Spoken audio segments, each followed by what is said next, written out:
जय हिंद साथियों, आप सभी का स्वागत करता हूं आप सभी के अपने चैनल टारगेट सिलेक्शन में। साथियों, यूपी पुलिस कांस्टेबल की 17 फरवरी की पहली शिफ्ट का साथियों पेपर हो चुका है और आज की इस वीडियो में हम लोग देखेंगे कि हिंदी के कौन कौन से प्रश्न आए साथियों, उन सभी प्रश्नों को देखेंगे। और उसके अलावा साथियों देखिए, अगर बात करें ना, अगर आप चाहते हैं कि अपने 10 से 15 नंबर बढ़वाना हिंदी के सेक्शन में, तो इस वीडियो को आप लोग देख लीजिएगा। क्यों? क्योंकि साथियों जो आपके प्रश्न पूछे गए हैं वो तो मैं आपको बताऊंगा और उनसे संबंधित अब आपके आने वाली शिफ्ट में साथियों कौन कौन से प्रश्न बन सकते हैं वो भी आपको साथियों इस वीडियो में बताऊंगा। अगर बात करें साथियों, मैंने बहुत सारी ऐसी शिफ्ट देखी है कि जो पहली शिफ्ट हुई है ना और फिर उसके बाद दूसरी शिफ्ट हुई है, तो उससे समझिए साथियों जो उससे रिलेटिव क्वेश्चन बन रहे थे ना पहली शिफ्ट से, वो बहुत सारे साथियों दूसरी शिफ्ट में मैंने देखे हैं। तो मेरा मानना है साथियों, अगर इन प्रश्नों को तो देख लेते हैं, ये दोबारा से तो रिपीट होना बहुत कम चांस है, लेकिन हाँ, इनसे संबंधित जो प्रश्न आपके बनेंगे वो आपके लिए इंपॉर्टेंट है। और आप देख लीजिए साथियों कैसा लेवल आपसे पूछा गया है। प्रश्न तो बहुत अच्छे लेवल के आए हैं, बढ़िया पेपर आया है कुल मिला के जो आपको पढ़ाया था। देखिए, निम्नलिखित में से तद्भव यहां पर क्या पूछा गया साथियों, तद्भव शब्द इसमें से कौन सा है? तो तद्भव शब्द की जब भी हम बात करते हैं, मैं आपको कई बार बता चुका हूं कि अगर किसी भी बच्चे से दो शब्द पढ़वाओ, एक उसको दो तत्सम शब्द और एक उसको दो तद्भव शब्द, तो वो बहुत आसान तरीके से पढ़ देगा, आसानी से पढ़ देगा तद्भव शब्द को, लेकिन तत्सम शब्द को पढ़ने में उसको कुछ दिक्कत होगी। तो अगर बात करें साथियों, देखिए ये 90% ट्रिक कहलाई जाती है। ये इसको पढ़ने में थोड़ी सी साथियों उसको क्या लगेगी, उसको साथियों दिक्कत लगेगी, तो ये जल्दी, ये आपका क्या है, ये आपका तत्सम शब्द है। और ये साथियों आपका क्या है, ये भी आपका एक तत्सम शब्द है। और ताप की अगर बात करते हैं, ये भी एक तत्सम शब्द है। यहां पर अगर काज शब्द की बात करें ना, तो काज शब्द की अगर बात करते हैं, ये आपका तद्भव शब्द है। अच्छा, इसका मतलब क्या होता है? इसका मतलब होता है साथियों कार्य। और कार्य एक ऐसा शब्द है साथियों, कार्य एक तत्सम शब्द है। तो आंसर की अगर बात करें, काज ये आपका तद्भव हो जाएगा और यही आपका बिल्कुल करेक्ट आंसर हो जाता है। चलिए, अब उसके बाद देखिए कि निम्नलिखित में से किस विकल्प में सभी शब्द तत्सम है। तो मैंने आपको जो ट्रिक बताई थी साथियों, बच्चे से पढ़वाओ, बच्चा डंडा पढ़ देगा, नाक पढ़ देगा, बहुत आसानी से, तद्भव शब्द है।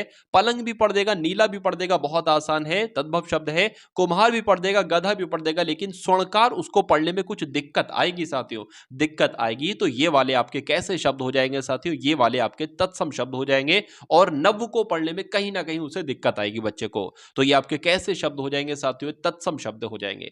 अगर बात करें साथियों तत्सम और तद्भव की, एक और ट्रिक बताऊं, तद्भव शब्द का इस्तेमाल हम अपने रोजमर्रा के जीवन में बहुत ज्यादा करते हैं, लेकिन तत्सम शब्द होते हैं उनका इस्तेमाल हम बहुत कम करते हैं या ना के बराबर करते हैं।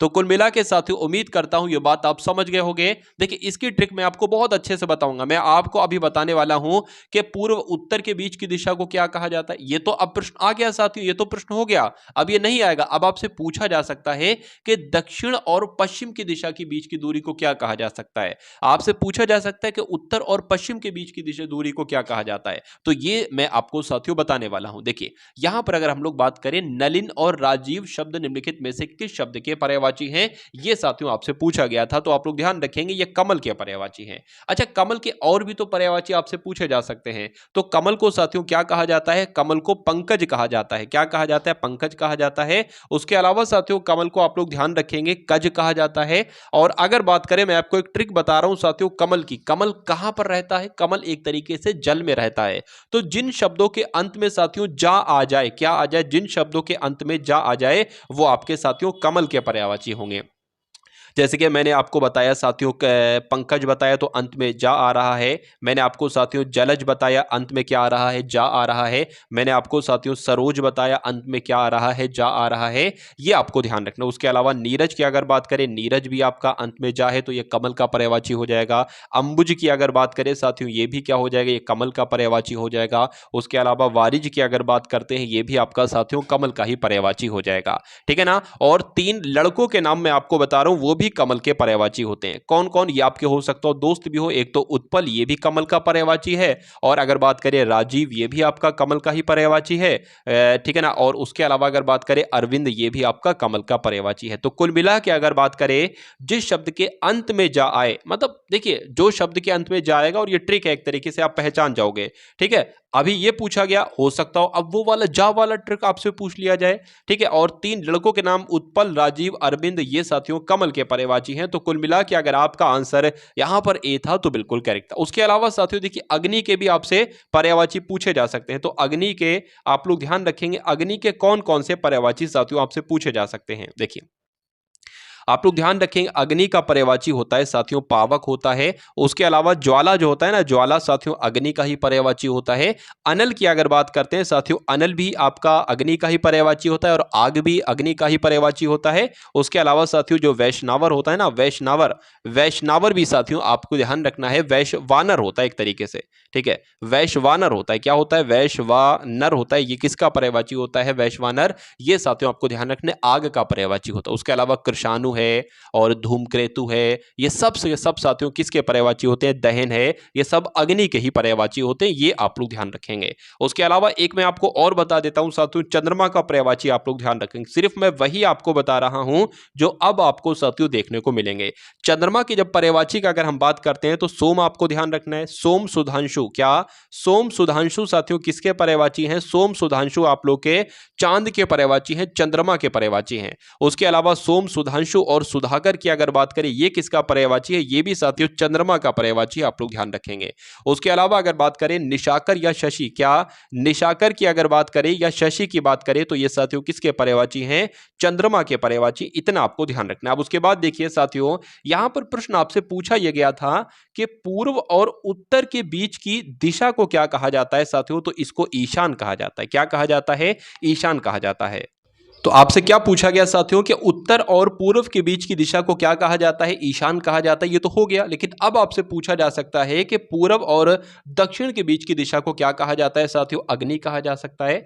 आपसे पूछा जा सकता है कि पश्चिम और दक्षिण के बीच की दिशा को क्या कहा जाता है साथियों, नैऋत्य कहा जा सकता है। आपसे पूछा जा सकता है कि उत्तर और पश्चिम के दिशा को क्या कहा जा सकता है, वायव्य कहा जा सकता है। इतनी जानकारी आपको मालूम होना चाहिए।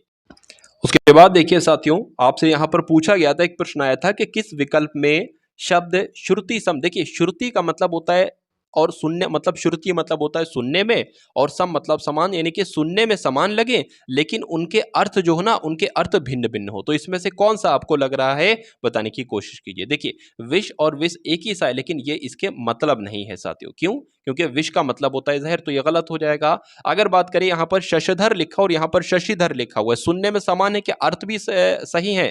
तो शशधर मतलब होता है साथियों चांद और शशिधर मतलब होता है साथियों शिष्य शिव। तो इसलिए आंसर आपका जो जाएगा वो ऑप्शन नंबर बी के साथ जाएगा।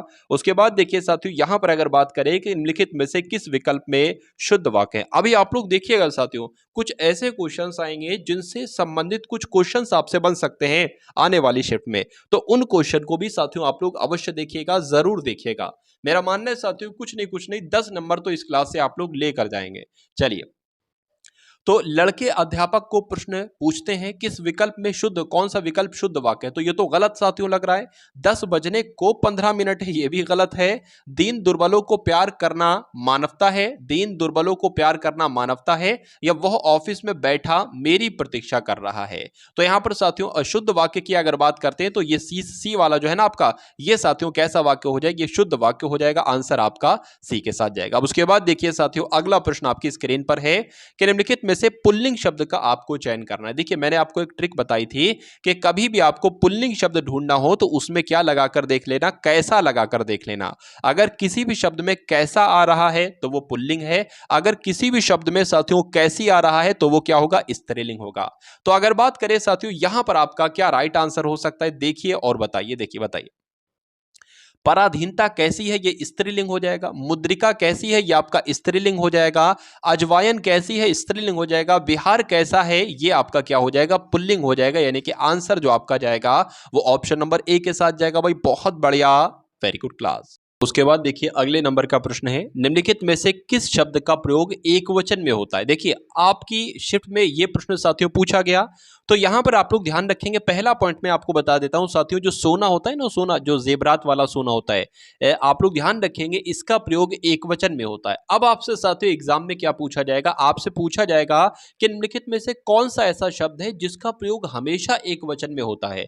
या दूसरा टाइप का क्वेश्चन ऐसे पूछा जा सकता है कि निम्नलिखित में से कौन से शब्द का प्रयोग हमेशा बहुवचन में होता है। तो हमेशा एक वचन में साथियों किन किन शब्दों का प्रयोग होता है वो मैं आपको बता देता हूं, और हमेशा बहुवचन में किन किन शब्दों का प्रयोग होता है वो मैं आपको बता देता हूं। अगर आपसे साथियों पूछा जाए कि बारिश का प्रयोग हमेशा किस वचन में होता है, तो एक वचन में। आपसे पूछा जाए पानी का प्रयोग हमेशा किस वचन में होता है, तो एक वचन में, ये आपको ध्यान रखना है। उसके अलावा साथियों दूध की अगर बात करें तो दूध का भी एक वचन में, घी की अगर बात करें तो घी का भी साथियों एक ही वचन में। उसके अलावा दही की अगर बात करें तो दही का भी आप लोग ध्यान रखेंगे एक वचन में ही इस्तेमाल होता है, ठीक है ना। चलिए, तो दही का भी हो गया, और अगर पूछे जनता का कैसा होता है, तो जनता का भी हमेशा एक वचन में ही इस्तेमाल होता है। ये सारी जानकारी साथियों आपको मालूम होना चाहिए।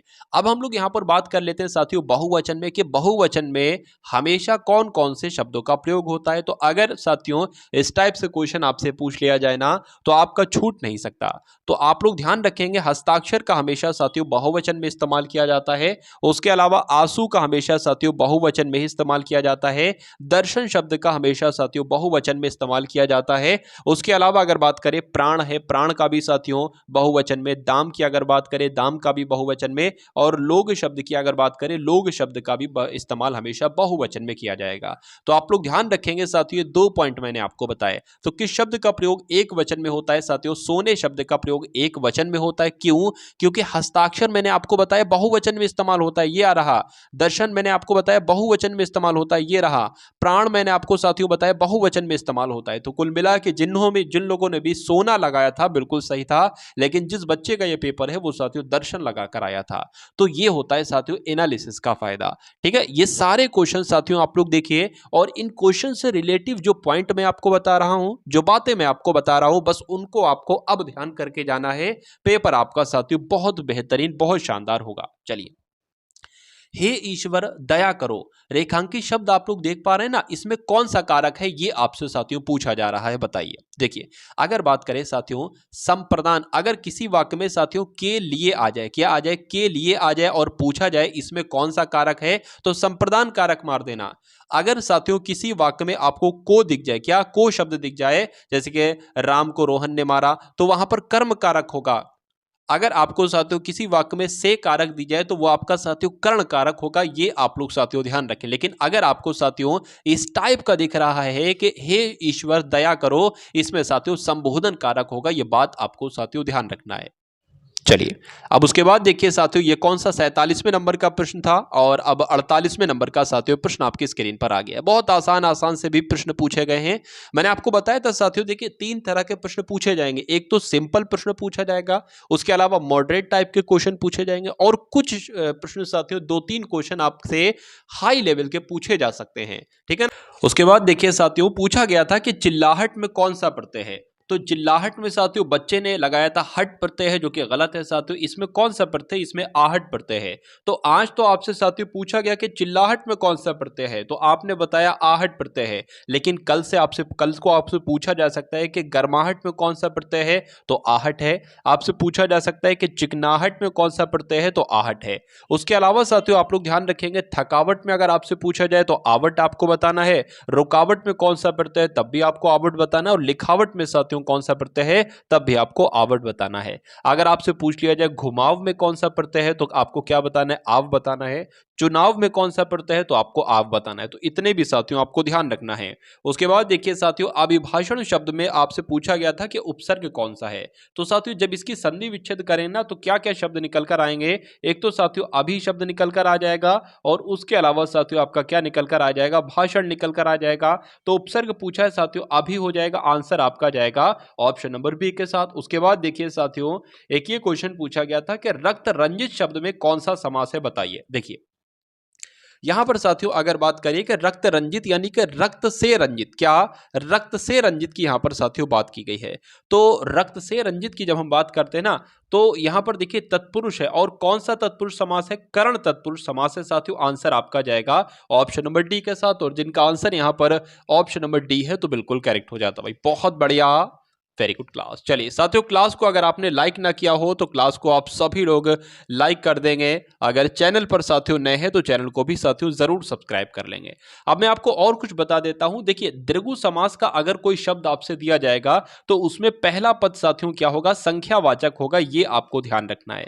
जैसे कि अगर बात करें चौराहा है, तिराहा है, या बहुत सारे ऐसे शब्द होते हैं जिसमें संख्यावाचक होता है तो उसमें तो संख्यावाचक हो जाएगा। द्वंद्व समास की अगर बात करते हैं, जैसे कि इस टाइप के आपके सामने शब्द आएंगे, मान लीजिए आज आ गया और कल आ गया, तो ये साथियों विलोम होंगे एक तरीके से। तो ये ट्रिक है। और बीच में योजक चिन्ह लगा हो, अगर दो शब्दों के बीच में योजक चिन्ह लगा हो और वो दोनों एक तरीके से विलोम हो तो साथियों वहां पर कौन सा समास होगा, द्वंद्व समास होगा। ये आप लोग ध्यान रखेंगे। अव्ययी भाव की साथियों जब हम ट्रिक बताते हैं तो आप लोग ध्यान रखेंगे, अगर किसी भी शब्द का पहला पद साथियों अनु आ जाए तो उसमें कौन सा समास होगा, अव्ययी भाव समास होगा।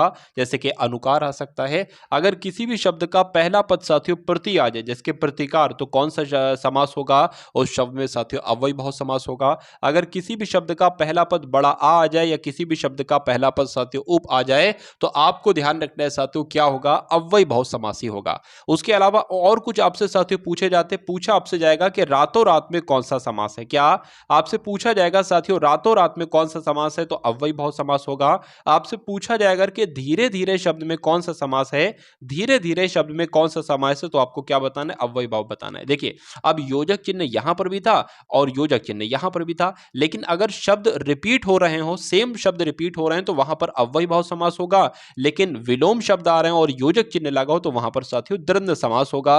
यह बात आपको ध्यान रखना है। उसके बाद देखिए अगले नंबर का साथियों प्रश्न आपकी स्क्रीन पर है। मैंने आपको बताया था साथियों जो क्वेश्चंस आज के एग्जाम में आपसे पूछे गए हैं आज की शिफ्ट में, वो तो क्वेश्चन आपको करवाऊंगा। बाकी उनसे संबंधित जो प्रश्न आपसे बन सकते हैं, आपसे एग्जाम में पूछे जा सकते हैं साथियों, उनको भी मैं आप सभी के लिए करवा रहा हूं, ताकि अगर आने वाली शिफ्ट में साथियों, क्योंकि एक क्वेश्चन जो आपका बनेगा ना वो इन्हीं प्रश्नों से संबंधित ही बनेगा। चलिए, आपसे पूछा जा रहा है कि क्यों, कब, कौन से सर्वनाम के उदाहरण है। तो क्यों इंसान कब बोलता है, तुम ऐसा काम क्यों कर रहे हो, तुम वहां कब जाओगे, तो एक तरीके से ये प्रश्न पूछा जा रहा है साथियों। पता नहीं कौन बच्चा तो उसने अनिश्चयवाचक सर्वनाम यहां पर लगा दिया, जबकि अनिश्चयवाचक सर्वनाम में तो कोई होता है, कुछ होता है। ठीक है, तो मैं आपको बता देता हूं। देखिए, अब आज आपके सामने दो शब्द दिए गए कि क्यों और कब, ये कौन से सर्वनाम है, तो आपने बता दिया प्रश्नवाचक सर्वनाम है, क्योंकि प्रश्न पूछा जा रहा है। लेकिन कल को आपके सामने मान लीजिए दो शब्द दे दिए जाते हैं साथियों, स्वयं, ठीक है ना, मान लीजिए स्वयं दे दिया और दे दिया खुद, और आपसे पूछा जाए कि ये कौन से सर्वनाम के उदाहरण है, तो आपको लगाना है निजवाचक सर्वनाम के उदाहरण है। मान लीजिए कल को साथियों आपके सामने दो शब्द दे दिए गए, यह और वह। क्या, यह और वह, तो आपको क्या बताना है कि ये निश्चयवाचक सर्वनाम के उदाहरण है। और ये प्रश्नवाचक सर्वनाम तो मैंने आपको बता ही दिया है, क्यों हो गया, कब हो गया, ठीक है ना, क्या हो गया। अनिश्चयवाचक सर्वनाम की अगर बात करते हैं साथियों तो आप लोग ध्यान रखेंगे, कोई या कुछ अगर आ जाए, क्या, कोई या कुछ अगर आ जाए तो ये किसके उदाहरण हो जाएंगे, अनिश्चयवाचक सर्वनाम के उदाहरण हो जाएंगे। उसके अलावा अगर बात करते हैं साथियों तो यहां पर सर्वनाम के कितने पार्ट होते हैं, 6 पार्ट होते हैं। 4 पार्ट यहां पर मैंने आपको बता दिए हैं। अब बचा संबंधवाचक। अगर संबंधवाचक आएगा तो वहां पर साथियों जो और सो का उदाहरण होगा। क्या, जो और सो किसके उदाहरण साथियों, संबंधवाचक सर्वनाम के उदाहरण हैं। उसके अलावा अगर बात करते हैं पुरुषवाचक सर्वनाम के साथियों 3 तरीके से होते हैं। पुरुषवाचक सर्वनाम में साथियों क्या क्या आते हैं, मैं आता है, हम आता है, ठीक है ना, मैं आता है, हम आता है, तुम आता है, तुम लोग आता है, ठीक है ना, तुम लोग आता है, या आप आता है कह सकते हैं, या वह आता है। इस टाइप के मतलब जो आते हैं वो आपके किस में आते हैं, वो पुरुषवाचक सर्वनाम में आते हैं। और उसमें भी 3 पार्ट होते हैं, उत्तम पुरुषवाचक सर्वनाम, मध्यम पुरुषवाचक सर्वनाम और अन्य पुरुषवाचक सर्वनाम। उत्तम पुरुषवाचक सर्वनाम में कौन कौन से शब्द आ जाएंगे, मैं आएगा, हम आएगा, और मध्यम पुरुषवाचक सर्वनाम में तू आएगा, तुम आएगा या तुम लोग आएगा। अन्य पुरुषवाचक सर्वनाम में आप आएगा या एक तरीके से वह आएगा या वह लोग आएगा। तो उम्मीद करता हूं साथियों ये कॉन्सेप्ट भी आप पूरी तरीके से समझ चुके होंगे। चलिए, अब उसके बाद देखिए मदिरालय। क्या, मदिरालय शब्द में संधि विच्छेद साथियों आपसे पूछा गया था, तो क्या हो सकता है, मदिरा धन आलय होगा, मदिर धन आलय होगा, मदिर धन आलय नहीं होगा, मदिरा धन लय भी नहीं होगा, अलय भी गलत हो जाएगा साथियों। क्या हो जाएगा, मदिरा धन आलय हो जाएगा। राइट आंसर आपका जाएगा ऑप्शन नंबर ए के साथ। चलिए, अब उसके बाद देखिए साथियों अगले नंबर का प्रश्न है कि अवतरण चिन्ह को और किस नाम से जाना जाता है, ये आपसे साथियों यहां पर पूछा जा रहा है। देखिए, विराम चिन्ह की अगर बात करें ना, तो पहला पॉइंट साथियों आप लोग ध्यान रखें, कुछ विराम चिन्ह मैं आपको साथियों बताऊंगा। आपसे अगर पूछ लिया जाए कि श्री कामता प्रसाद गुरुजी ने कितने विराम चिन्हों की संख्या बताई है, तो साथियों उन्होंने 20 विराम चिन्हों की संख्या बताई है। पहला पॉइंट आपको ध्यान रखना है। पहला यहां अगर बात करें साथियों, अवतरण चिन्ह को क्या कहा जाता है? अवतरण चिन्ह को साथियों उद्धरण चिन्ह भी कहा जाता है। ये पॉइंट साथियों आपको ध्यान रखना है। और अगर बात करें अवतरण चिन्ह या उद्धरण चिन्ह बनता कैसे है, तो ये भी मैं आपको बता देता हूं। कुछ इस प्रकार का साथियों चिन्ह आपने देखा होगा। तो ये चिन्ह साथियों कैसा हो जाएगा? ये चिन्ह आपका अवतरण चिन्ह हो जाएगा। अगर साथियों कुछ चिन्ह मैं आपको बतला देता हूं, वो आप लोग साथियों ध्यान रखेंगे। जैसे कि अगर बात करें साथियों निर्देशक चिन्ह कैसे बनता है, कैसा निर्देशक चिन्ह कैसे बनता है, तो ये एक तरीके से साथियों डैश होता है ना, योजक चिन्ह कह सकते हैं या निर्देशक चिन्ह, इस प्रकार से बनता है। योजक चिन्ह भी ऐसा ही बनता है साथियों। कोष्टक चिन्ह यानी कि ब्रैकेट की बात की गई है, ब्रैकेट ऐसे भी बनता है, ऐसे भी बनता है, और साथियों ब्रैकेट इस प्रकार से भी बनता है। कुछ और चिन्ह मैं आपको बता रहा हूं साथियों। अगर आपसे एग्जाम में पूछा जाए कि अल्प चिन्ह, क्या अल्प विराम चिन्ह साथियों कैसे बनता है, या विराम चिन्ह आपको दे दिया जाए, पूछा जाए कैसा विराम चिन्ह है, तो ये जो कॉमा टाइप का बनता है, ये साथियों अल्प विराम चिन्ह कहलाया जाता है। अगर आपसे साथियों पूछ लिया जाए, एग्जाम में आपसे पूछ लिया जाए कि अर्ध विराम कैसे बनता है, क्या अगर आपसे पूछा जाए अर्ध विराम साथियों कैसे बनता है, तो अर्ध विराम कुछ इस प्रकार से बनता है। अगर आपसे पूछा जाए साथियों पूर्ण विराम कैसे बनता है, क्या आपसे पूछा जाए पूर्ण विराम, अगर आपसे पूछा जाए तो इस प्रकार से साथियों पूर्ण विराम बन जाएगा। और प्रश्नवाचक चिन्ह कैसे बनेगा साथियों? ऐसे प्रश्नवाचक चिन्ह बनेगा, ये भी आपको मालूम होना चाहिए, ठीक है ना। अवतरण चिन्ह भी मैंने आपको बता दिया साथियों। उसके अलावा अगर बात करें विवरण चिन्ह कैसे बनता है, तो विवरण चिन्ह कुछ इस प्रकार से बनता है। विवरण चिन्ह ये आपको ध्यान रखना है। चलिए अब उसके बाद देखिए साथियों, अगले नंबर का प्रश्न आपके स्क्रीन पर है कि सतसई शब्द में किस प्रकार का संख्या बोधक विशेषण का प्रयोग हुआ है, बताने की कोशिश करेंगे। देखिए अगर सतसई शब्द का समास विग्रह करेंगे ना, तो 700 का समाहार शब्द निकल कर आएगा। अगर यहां पर आपसे ये पूछे चाहती हूं कि इसमें कौन सा समास है, क्या पूछे, अगर आपसे पूछे सतसई में कौन सा समास है, तो मैं आपको बता चुका हूं किसी भी शब्द का अगर पहला पद संख्यावाचक हो तो वहां पर साथियों द्विगु समास होता है। तो पहला पॉइंट तो आपको यह ध्यान रखना है। कल को आपसे पूछा जा सकता है कि सतसई में कौन सा समास है, तो द्विगु समास है। और अगर बात करें साथियों यहां पर कि कौन सा विशेषण है, तो मुझे ऐसा लग रहा है साथियों यहां पर समुच्चय बोधक विशेषण होना चाहिए। आंसर आपका जाएगा साथियों ऑप्शन नंबर बी के साथ। चलिए अब उसके बाद देखिए साथियों, अगले नंबर का प्रश्न आपकी स्क्रीन पर है कि राधा ने पायल से चिट्ठी लिखवाई, इस वाक्य में कौन सी क्रिया है? तो कौन सी क्रिया साथियों? इसमें प्रेरणा अर्थक क्रिया है। आंसर आपका जाएगा ऑप्शन नंबर डी के साथ। तो कहां से हम लोगों ने प्रश्न देख लिए साथियों? 39 से प्रश्न हम लोगों ने देखे, ठीक है। 1 से लेकर 38 तक हो सकता हो जीके हो, जीके जीएस करंट अफेयर हो, 55 तक हो गए हैं। अब 56 से साथियों देख लेते हैं। अब यहां पर साथियों जब हम बात करते हैं कि वह बाजार जा चुका है, तो पूर्ण भूतकाल है, सामान्य वर्तमान काल है। देखिए कभी भी आप देखिए संदिग्ध वर्तमान काल नहीं हो सकता वह, और ये भी सामान्य भी नहीं हो सकता। वह बाजार जा चुका है, ऐसा लग रहा है साथियों कि अभी अभी काम पूरा हुआ है। और जब ऐसा लगता है कि अभी अभी बिल्कुल काम पूरा हो, तो वहां पर या तो आसन्न भूतकाल होता है या पूर्ण वर्तमान काल होता है। तो आंसर अगर आपका ऑप्शन नंबर ए है तो बिल्कुल करेक्ट भाई, बहुत बढ़िया, वेरी गुड क्लास। अब उसके बाद देखिए साथियों, अगले नंबर का क्वेश्चन आपके स्क्रीन पर है जो कि बहुत शानदार है साथियों। ये एक वाच्य वाला टॉपिक है, और वाच्य वाले टॉपिक की अगर बात करें, बहुत इससे 1 से 2 प्रश्न आपसे पूछे जाएंगे। तो जो बातें मैं आपको साथियों बताने जा रहा हूं, पूरे टॉपिक को खत्म करेंगे वाच्य वाले को। देखिए राम अभी सोएगा, अब इसमें साथियों कौन सा वाच्य है ये आपसे पूछा जा रहा है। कभी भी आप देखिए ये कर्ता है, ठीक है ना, कर्ता के अकॉर्डिंग अगर क्रिया आ रही है तो वो क्या होगा? वो आपका साथियों कर्तृवाच्य होगा। जैसे कि यहां पर अगर मान लेते हम लिख देते कि सोनी, यहां पर क्या लिख देते साथियों? सोनी, सोनी अभी सोएगी, तो यहां पर साथियों क्रिया बदल जाती। कभी भी देखो कर्ता के अनुसार अगर क्रिया बदल रही है तो वहां पर साथियों कर्तृवाच्य होता है। पहला पॉइंट आपको ध्यान रखना है। अगर किसी भी वाक्य में साथियों ने शब्द आ रहा है, क्या ने शब्द आ रहे, जिसके मोहन ने रवि को मारा या सुरेश ने परीक्षा पास की, तो ने शब्द आ जाए तो वहां पर भी साथियों कौन सा वाच्य होगा? कर्तृवाच्य होगा। दूसरा पॉइंट आपको ध्यान रखना है। तीसरा पॉइंट आपको साथियों ध्यान रखना है कि अगर किसी भी वाक्य में के द्वारा आ जाए, क्या के द्वारा आ जाए या साथियों सिर्फ द्वारा आ जाए, तो वो कौन सा वाच्य होगा साथियों? वो आपका कर्म वाच्य होगा। पहला दूसरा पॉइंट आपको ध्यान रखना है। जैसे कि रमेश के द्वारा परीक्षा पास की गई या रमेश द्वारा परीक्षा पास की गई, तो इतना आपको ध्यान रखना है। और भाववाच्य की अगर बात करेंगे, किसी भी वाक्य में साथियों आपको दिख जाए से शब्द, से शब्द दिख जाए और वो वाक्य कैसा हो, वो वाक्य साथियों नकारात्मक हो, जैसे कि मोहन से चला नहीं जाता, ये नकारात्मक वाक्य भी हो गया और इसमें से शब्द भी आ गया। रवि से दौड़ा नहीं जाता, तो यहां पर से भी आ गया और ये नकारात्मक वाक्य भी हो गया। तो कुल मिला के अगर ऐसा हो तो वहां पर साथियों भाववाच्य होगा। तो कुल मिला के अगर बात करें साथियों, इस क्वेश्चन का राइट आंसर जो मैंने आपको बताया है ऑप्शन नंबर बी तो बिल्कुल करेक्ट है। तिल का ताड़ बनाने का मतलब क्या होता है साथियों? व्यर्थ काम करना, धाक बैठना या आक्रमण करना या सीधा साधारण बात को बहुत बड़ा चढ़ाकर कहना साथियों, ये आपका बिल्कुल सही जवाब हो जाएगा। अगर उसके बाद बात करें यहां पर परोक्ष का विलोम क्या होगा, तो परोक्ष का साथियों विलोम क्या होता है? प्रत्यक्ष होता है परोक्ष का विलोम। आंसर आपका ए के साथ। चमड़ी जाए पर दमड़ी ना जाए, इस लोकोक्ति का अर्थ क्या होगा साथियों? पैसा ही माँ बाप दोनों।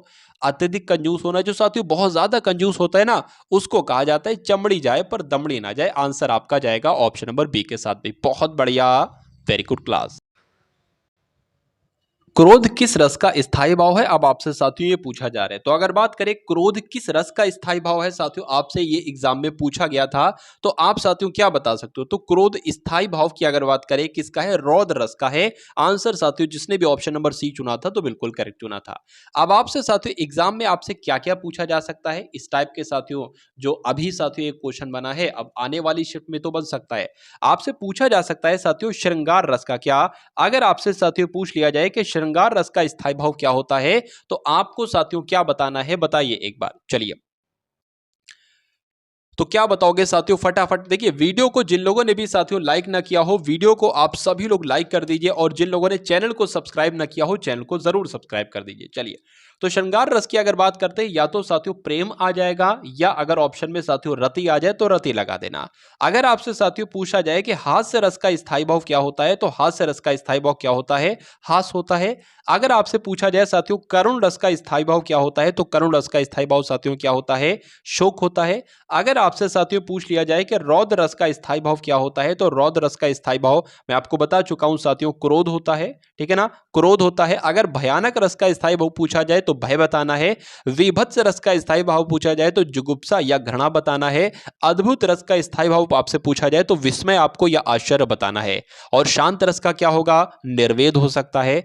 वत्सल रस का क्या होगा? वात्सल्य हो सकता है। भक्ति रस का क्या हो सकता है? भगवत विषयक हो सकता है। अब कुछ और साथियों रस से संबंधित प्रश्न ही आपसे पूछे जा सकते हैं, जैसे कि आपसे पूछा जा सकता है कि किस रस को रसराज कहा जाता है? बताइए, रसराज किस रस को कहा जाता है? क्या आपसे पूछा जाएगा रसराज किस रस को कहा जाता है, या पूछा जाए रसरति किस रस को कहा जाता है? क्या रसपति किस रस को कहा जाता है? तो श्रृंगार रस को कहा जाता है। किस रस को कहा जाता है? श्रृंगार रस को कहा जाता है, ये आपको मालूम होना चाहिए।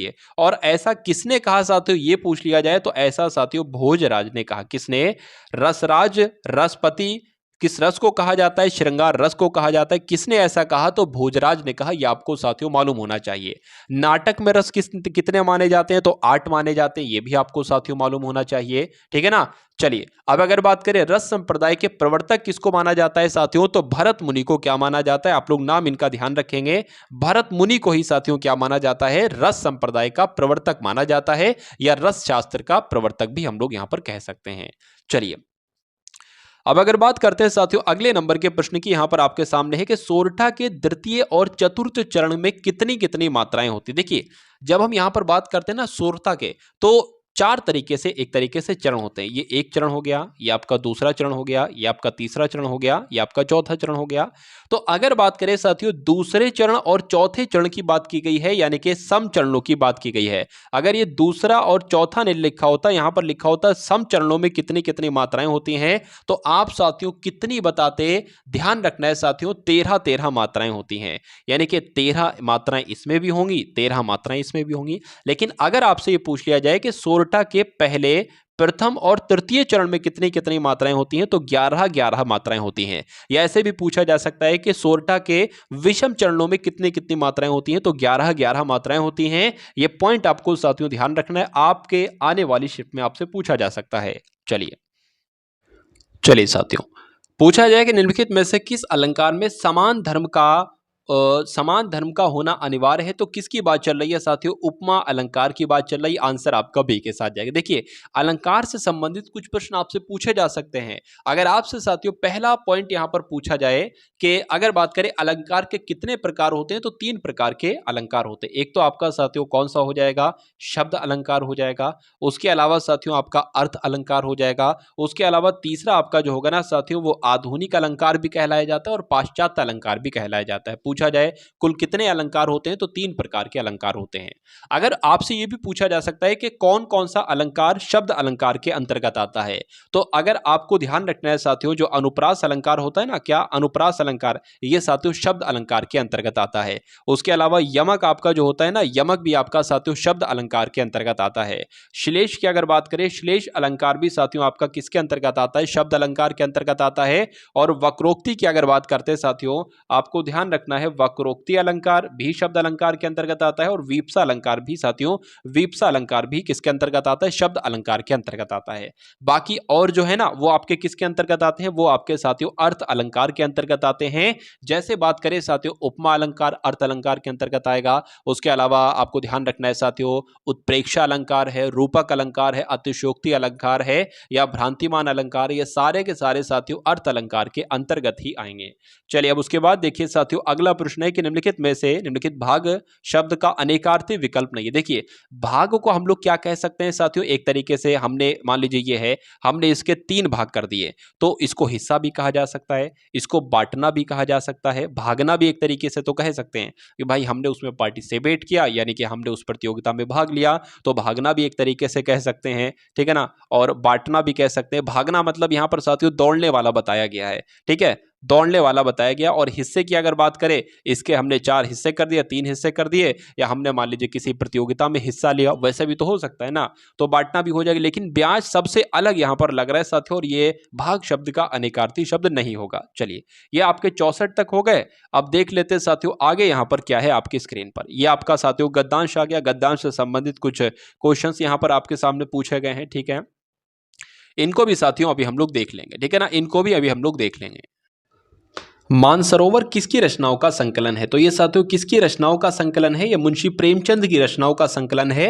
साथियों मैंने एक वीडियो बनाई थी, उसमें मैंने 100 रचनाएं ली थी। कितने? 100 रचनाएं, और उनके लेखक की एक मैंने वीडियो बनाई थी, उसका लिंक आपको साथियों डिस्क्रिप्शन में मिल जाएगा, वहां से जाकर उस वीडियो को आप लोग साथियों देख सकते हो। तो कुल मिला के अगर बात करें, उसके बाद देखिए साथियों, यहां पर मीराबाई किसकी शिष्य थी, ये आपसे साथियों यहां पर पूछा जा रहा है। तो मीराबाई किसकी शिष्य थी? रैदास की शिष्य थी, इसलिए आंसर आपका साथियों किसके साथ जाएगा? ऑप्शन नंबर सी के साथ जाएगा। उसके बाद देखिए साथियों, निम्नलिखित में से कौन सी भाषा पश्चिमी हिंदी से संबंधित है, ये आपसे साथियों पूछा जा रहा है। तो मैं आपको साथियों बताता रहता हूं कि कौन कौन सी भाषाएं पश्चिमी हिंदी के अंतर्गत आती है। तो मैंने एक साथियों ट्रिक बनाई थी, साथियों बी एक ट्रिक मैंने आप यहां पर बनाई थी। बी से अगर साथियों बात करते हैं, बी से आपका क्या आ जाएगा? बी से आपका आ जाएगा साथियों बांगरू। क्या आ जाएगा साथियों? बी से आपका आ जाएगा बांगरू। यानी कि बांगरू की बात करते हैं साथियों, तो ये पश्चिमी हिंदी के अंतर्गत आती है। के की अगर बात करते हैं साथियों, के से आपका कौरवी हो जाएगा। और कौरवी का एक और नाम है साथियों क्या? खड़ी बोली, ठीक है ना। तो खड़ी बोली अगर आपसे पूछ लिया जाए किसके अंतर्गत आती है, तो आपको साथियों क्या बताना है? पश्चिमी हिंदी बताना है। अगर कौरवी आपसे पूछा जाए किसके अंतर्गत आती है, तो पश्चिमी हिंदी के अंतर्गत ही आती है। उसके अलावा साथियों बी से क्या हो जाएगा? आपका बुंदेली हो जाएगा। बुंदेली भी जो है ना, ये साथियों पश्चिमी हिंदी के अंतर्गत आती है। उसके अलावा अगर बात करते हैं साथियों क्या? कन्नौजी अगर आपसे पूछ लिया जाए ना, तो कन्नौजी भी आपको बताना है साथियों किसके अंतर्गत आती है। आप लोग ध्यान रखेंगे, पश्चिमी हिंदी के अंतर्गत आती है। और उसके अलावा साथियों ब्रज भाषा की अगर बात करें, ये भी साथियों किसके अंतर्गत बोली आती है? पश्चिमी हिंदी के अंतर्गत बोली आती है। तो ये तो अब देखिए, मैंने आपको साथियों भोजपुरी नहीं बताया कि पश्चिमी हिंदी के अंतर्गत आती है, मैंने अवधी के बारे में भी नहीं बताया, मैंने राजस्थानी के बारे में भी नहीं बताया, मैंने साथियों बांगरू के बारे में बताया। ये रहा साथियों बी से बांगरू। तो पश्चिमी हिंदी से संबंधित कौन सी भाषा है? बांगरू भाषा है। और बांगरू भाषा का एक और नाम भी है साथियों क्या? हरियाणवी भी है। तो हरियाणवी कह लो या बांगरू कह लो, एक ही बात है। अब दूसरा पॉइंट आपसे पूछा जा सकता है, क्या पूछा जा सकता है? ये तो पश्चिमी हिंदी हो गई, पूर्वी हिंदी, यानी कि अगर इसकी जगह साथियों आपसे लिख दिया जाए पूर्वी हिंदी के अंतर्गत कौन सी भाषा आती है, तो पूर्वी हिंदी के अंतर्गत साथियों 3 भाषाएं आती हैं। ए, बी और सी। ए से हो जाएगा साथियों अवधि, क्या हो जाएगा, ए से अवधि हो जाएगा साथियों, बी से आपका क्या हो जाएगा, बघेली हो जाएगा, और सी से साथियों क्या हो जाएगा, छत्तीसगढ़ी हो जाएगा। क्या हो जाएगा, छत्तीसगढ़ी हो जाएगा। तो आप लोग साथियों यहां पर यह ध्यान रखेंगे कि पूर्वी हिंदी के अंतर्गत 3 बोलियां आती हैं, अवधि, बघेली और छत्तीसगढ़ी, और पश्चिमी हिंदी के अंतर्गत साथियों कितनी आती हैं, बीके से ट्रिक मैंने आपको बताई। बांगरू आपको ध्यान रखने, एग्जाम में आपसे पूछा जाएगा शिफ्ट में, अब आपकी जो शिफ्ट होगी उससे संबंधित प्रश्न साथियों बनेंगे यहां से। बांगरू, खड़ी बोली या कौरवी कहते हैं, बुंदेली, कन्नौजी, ब्रजभाषा, ये सारी साथियों भाषाएं पश्चिमी हिंदी के अंतर्गत आती हैं। अगर कुछ और साथियों यहां पर मैं आपको इंपॉर्टेंट चीज बताऊं जो आपसे एग्जाम में पूछी जा सकती है कि पहाड़ी भाषा के अंतर्गत, अगर पहाड़ी के अंतर्गत कौन सी बोलियां आती हैं, तो कमायूनी आती है, गढ़वाली आती है और नेपाली आती है। बिहारी के अंतर्गत साथियों कौन सी भाषाएं आती हैं, बोलियां आती हैं, तो भोजपुरी आती है, मगही आती है और मैथिली आती है। तो इतनी जानकारी भी साथियों आपके सामने होना चाहिए। अब उसके बाद अगर बात करते हैं साथियों अगले नंबर के प्रश्न की कि निम्नलिखित में से नहीं कौन से प्रकार का रीतिवाचक क्रिया विशेषण है। नहीं जिसमें आ जाए तो वो तो साथियों निषेधवाचक होगा। आंसर आपका जाएगा साथियों ऑप्शन नंबर डी के साथ। चलिए अब उसके बाद देखिए साथियों अगले नंबर का प्रश्न है कि समुद्र शब्द का पर्यायवाची शब्द कौन सा है। तो समुद्र की अगर बात करें ना, समुद्र को क्या कहा जाता है साथियों, रत्नाकर कहा जाता है। आंसर आपका बी के साथ जाएगा। यहां पर अगर बात करते हैं साथियों किसकी किसकी बात करते हैं, मेघ की और मेध की बात, ये दहा बना हुआ है यहां पर।